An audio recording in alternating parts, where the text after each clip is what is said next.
Hola, ¿qué tal? Durante este confinamiento he estado realizando una serie de vídeos sobre los reyes de España durante los siglos XVI y XVII.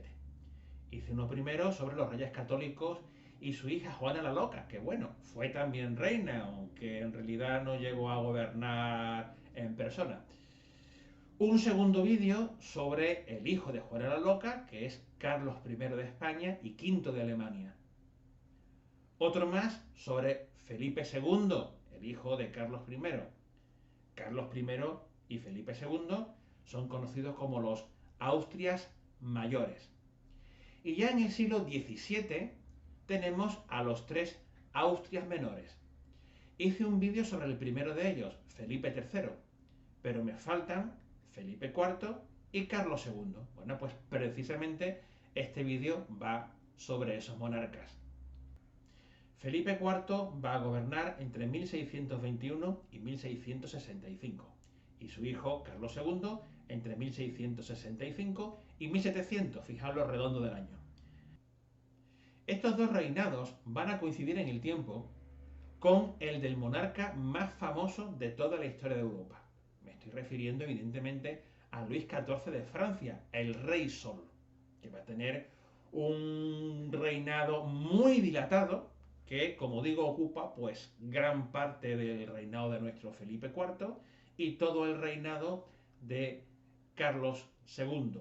Incluso va a seguir viviendo durante principios del siglo XVIII. Y fijaos el contraste. El reinado de Luis XIV de Francia es un reinado de esplendor. Francia es el país más poderoso del mundo en ese momento. Y el Rey Sol, el monarca que mejor encarna la esencia de lo que es el absolutismo. Ese tipo de monarquía en el cual todos los poderes están en el rey. Poder ejecutivo, legislativo y judicial. El rey tiene un poder absoluto que él reparte entre personas de confianza, de tal manera que todo está bajo control de él. Por supuesto, hay que tener en cuenta que siguen existiendo clases privilegiadas, la nobleza y el clero, que además de no pagar impuestos, siguen teniendo un poder importante.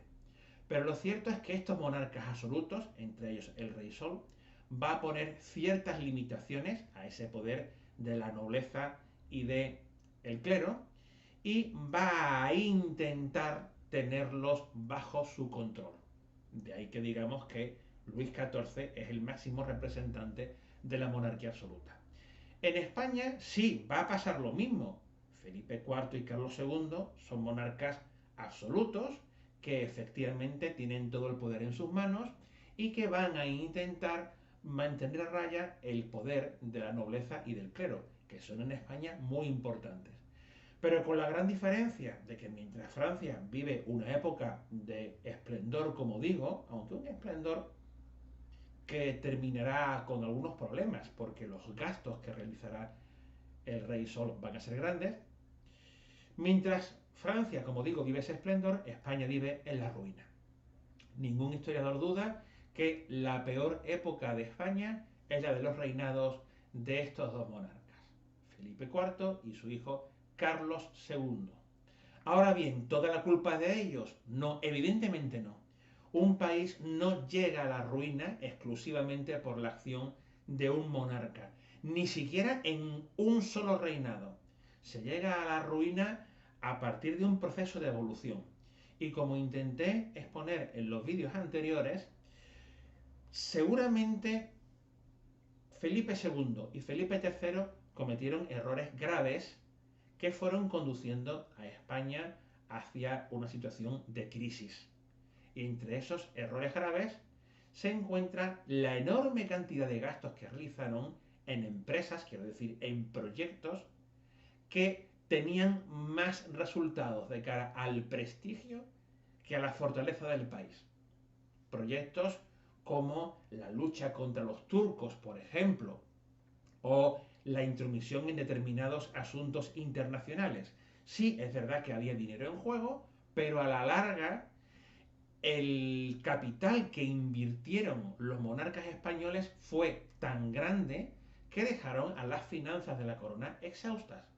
De tal manera que todas las riquezas que venían de América terminaban yendo a pagar los préstamos a los grandes banqueros europeos, porque la deuda pública, la deuda del Estado, era muy grande. Entonces, ¿qué pasa? Que cuando llegan a reinar Felipe IV y Carlos II, las arcas estaban realmente vacías. De tal manera que no se debe responsabilizar solamente a ellos de esta crisis. La responsabilidad hay que encontrarla en una serie de actuaciones de los reyes anteriores que no fueron del todo acertadas, o que incluso fueron muy desacertadas. Y estoy pensando ahora en la expulsión de los moriscos por parte de Felipe III, una decisión que afectó gravemente a la economía de la corona de Aragón, porque los moriscos, como sabéis, se dedicaban a cultivar la tierra y eran una mano de obra muy importante en ese territorio. Así que esas decisiones desacertadas tuvieron gran parte de la responsabilidad de esta crisis, pero también el contexto internacional. Las circunstancias internacionales van cambiando y sí, mientras España había sido el país más importante del mundo en el siglo XVI, en el XVII lo va a ser Francia. Y en el XVIII, atención, Inglaterra irá ocupando terreno hasta que comienza en Inglaterra la primera revolución industrial. Y eso la convertirá en la potencia más fuerte a nivel económico de toda Europa. Por tanto, problemas internos y circunstancias externas hacen que esta época sea una época de depresión. A ello todavía hemos de sumar algunas circunstancias que nada tienen que ver con la responsabilidad de los reyes ni de los encargados de la administración. Y esas circunstancias, pues a veces son médicas. Nosotros estamos viviendo ahora una pandemia. Y se vivió una pandemia en toda Europa en el siglo XVII. Una epidemia de peste que afectó gravemente a España y que mermó de una manera muy importante su demografía, porque mató a muchas personas, y por supuesto también la economía, porque en el momento en el que hay muchos fallecimientos, la economía se viene abajo, como se va a venir abajo nuestra economía española en el próximo año, en el 2021. Esto es inevitable. Pues eso también ocurrió en toda Europa y en España. Y lógicamente afecta más a los países más debilitados. Ahora están diciendo que si hay una segunda vuelta del coronavirus, el país que más va a sufrir va a ser España. Porque siempre los países que están en peores condiciones son los que más sufren de estas circunstancias externas. Bueno, pues eso es lo que pasó, ni más ni menos. La epidemia de peste tuvo lugar en toda Europa, pero España, al ser un país que estaba económicamente débil, pues va a sufrir todavía más, con más intensidad, las consecuencias de esa pandemia. Pero creo que es el momento de pasar a decir cosas concretas sobre estos dos reinados. Felipe IV, que es hijo de Felipe III, y Carlos II, que es hijo de Felipe IV. Bueno, este que estáis viendo aquí es Felipe IV, un señor que ha pasado a la historia fundamentalmente por Velázquez. Velázquez es un pintor sevillano que, bueno, creo que puede considerarse como el mejor pintor de la historia de toda la cultura occidental, un auténtico genio. Un señor también bastante trepa, que enseguida se fue a Madrid y que logró convertirse en el favorito del monarca, de Felipe IV, que le convirtió en su pintor de cámara. Vamos así, algo así como el algo así como el pintor oficial del rey. Y dejó muchos retratos de este monarca, desde jovencito hasta viejo, de jovencito con una actitud más orgullosa, propia de un monarca que todavía está a la cabeza de un país importante. Cuando viejo, bueno, pues con unas ojeras tremendas, con una gran tristeza interior, como es lógico en una persona pues que está ahora al cargo de un país en total decadencia. Pero bueno, dejando al margen a Velázquez y a los maravillosos cuadros que para el rey pintó en Madrid, creo que debemos hablar un poquito de este señor. Este señor era una persona indolente, es decir, que no se preocupaba demasiado por las cosas, que enseguida dejó el gobierno en manos de un valido, recordemos valido con V, ¿no? Es decir, la persona que suplanta al rey, o mejor dicho, que realiza las funciones de rey sin serlo. Bueno, pues igual que su padre, Felipe III, había tenido al muy corrupto duque de Lerma, Felipe IV va a tener al conde duque de Olivares, que no es un corrupto. Olivares es un personaje bastante curioso. El conde duque de Olivares es una persona explosiva, de un carácter muy extrovertido, con mucho genio, con mucho temperamento, con muchas ganas de hacer cosas, que se empeñó en devolver a España su esplendor. Lo que pasa es que no lo consiguió. No lo consiguió por muchas razones. Hizo una reforma de Hacienda para intentar sanear la economía, pero se encontró con que los nobles no estaban nada dispuestos a pagar impuestos. Hizo también algunas reformas legales interesantes y también hizo un intento por centralizar el país. Es decir, porque esa España plural que existía se convirtiera en una España centralizada. Y me explico. ¿Recordáis, cuando habéis estudiado los reyes católicos, que estos, Isabel y Fernando, no unieron los diferentes territorios en un solo país llamado España con un solo gobierno? No, no, no. Realmente la corona de Castilla y la corona de Aragón irán por su lado. Y los reyes, Isabel y Fernando, gobernaban en ambos territorios. Y su nieto, Carlos I, gobierna en Castilla y en Aragón. Y su bisnieto, Felipe II, gobierna en Castilla y en Aragón. Son reyes de territorios que tienen cada uno de ellos sus instituciones, sus unidades de pesos y medidas, su régimen fiscal, su legislación, incluso su idioma. Recordemos que el catalán es un idioma que se utiliza pues en gran parte de la corona de Aragón, es decir, lo que hoy es Cataluña o gran parte de Cataluña, gran parte de la actual Valencia y las Islas Baleares. Bueno, pues el conde-duque de Olivares consideraba que eso era negativo para España, que lo ideal sería que todo estuviera centralizado desde Madrid, con una única administración. Quería hacer un Estado fuerte, centralizado, como es propio en las monarquías absolutas.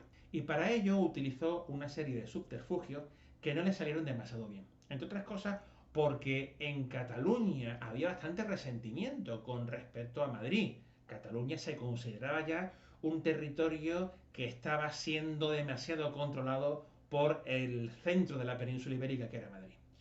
Y bueno, en el año 1640, a raíz de unas tropas venidas de Castilla que estaban en Cataluña luchando contra Francia, pues hubo una rebelión en Cataluña, porque los catalanes se consideraban algo así como invadidos, y esto pues le hizo muchísimo daño al conde-duque de Olivares.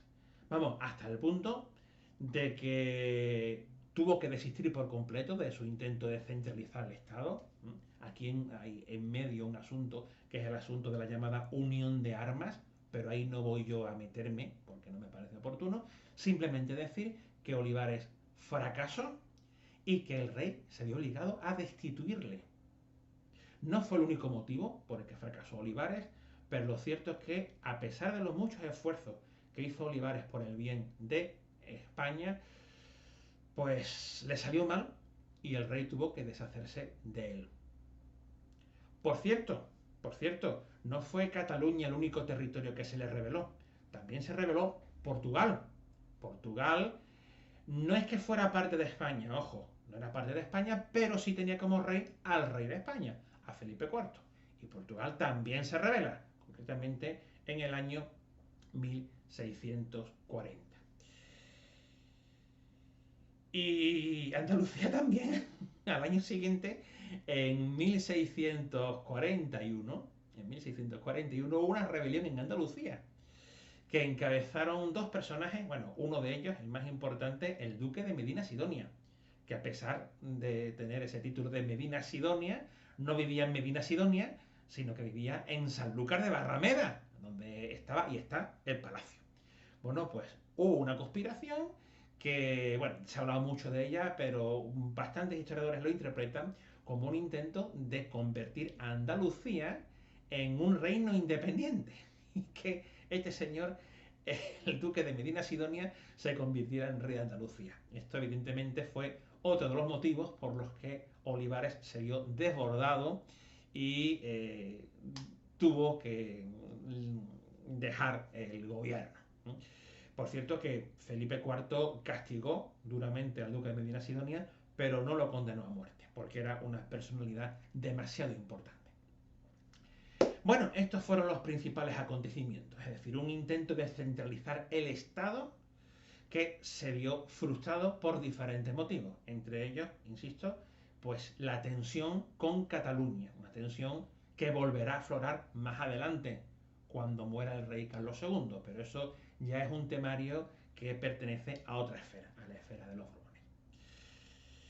Cuando Olivares tiene que irse, pues el propio Felipe IV intenta meterse en política, intenta gobernar él mismo, no es así en realidad, va a utilizar a unos consejeros válidos. Bueno, lo cierto es que ya estaba la cosa tan rematadamente mal. Y Francia, a su vez, se había hecho tan poderosa que estos últimos años de Felipe IV son años de total decadencia. Bueno, y llegamos a Carlos II. Este niño comenzó a ser rey en 1665, con solo 3 añitos de edad. Evidentemente, alguien se encargó por él de reinar, fue su madre, Mariana de Austria. Y cuando alcanzó la mayoría de edad, pues bueno, pues se convirtió en monarca oficial, pero no reinó. Reinaron varios válidos. ¿Y por qué? Pues yo creo que en esta imagen lo estáis viendo perfectamente. Carlos II era una persona con graves problemas físicos y psicológicos. De hecho lo llamaban el hechizado, porque se extendió un dicho popular según el cual alguien le había echado una maldición, le habían echado un hechizo para que tuviera muchas enfermedades. Hoy día no se piensa eso, evidentemente.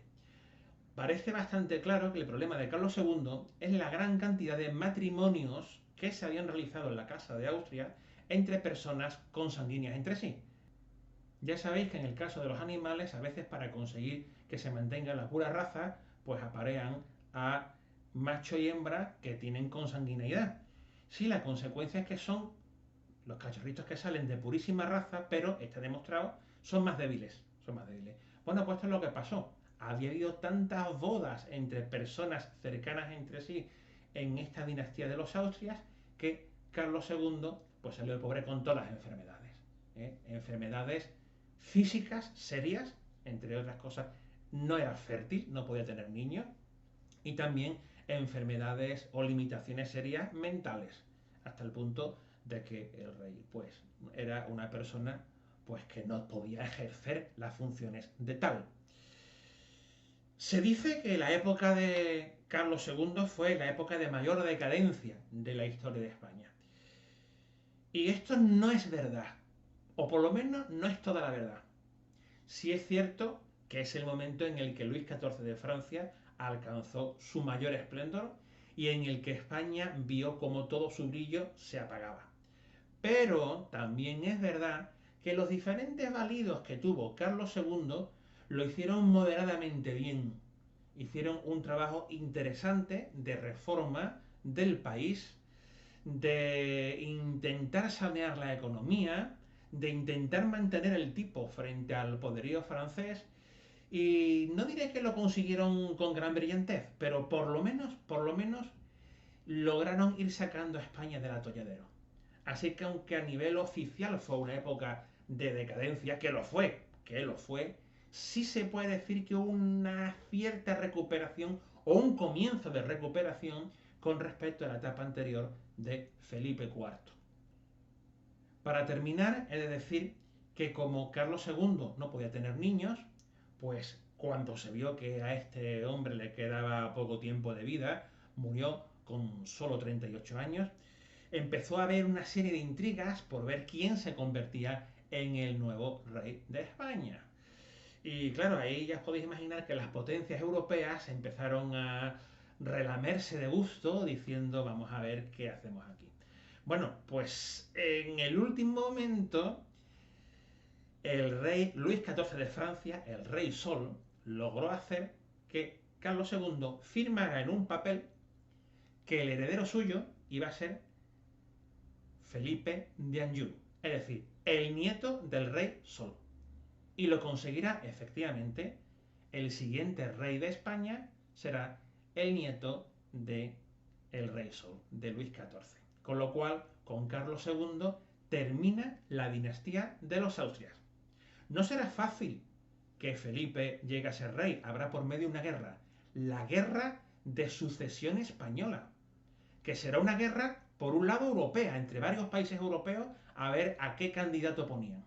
Y luego va a ser una guerra dentro de España entre una mitad de España que es partidaria de Felipe y otra mitad de España, que por cierto coincide con Cataluña fundamentalmente y los territorios de la Corona de Aragón, que es más bien partidaria del otro candidato, que era Carlos de Austria. Todo esto desembocará en una serie de circunstancias muy complicadas de explicar ahora. Y cuando Felipe V se convierta en rey, tendrá represalias sobre los territorios españoles que no le ven apoyado. A esas represalias, por cierto, se les llamará los decretos de nueva planta, pero en eso ahora no voy a entrar. Simplemente decir que tras la muerte de Carlos II termina la dinastía de los Austrias y a partir de ese momento entran a gobernar en España los franceses, los Borbones, en la figura de Felipe V. ¿Hasta cuándo? Pues hasta hoy. Nuestro Felipe VI es tataranieto de Felipe V y a su vez del Rey Sol. Espero que os haya gustado el vídeo y hasta otra.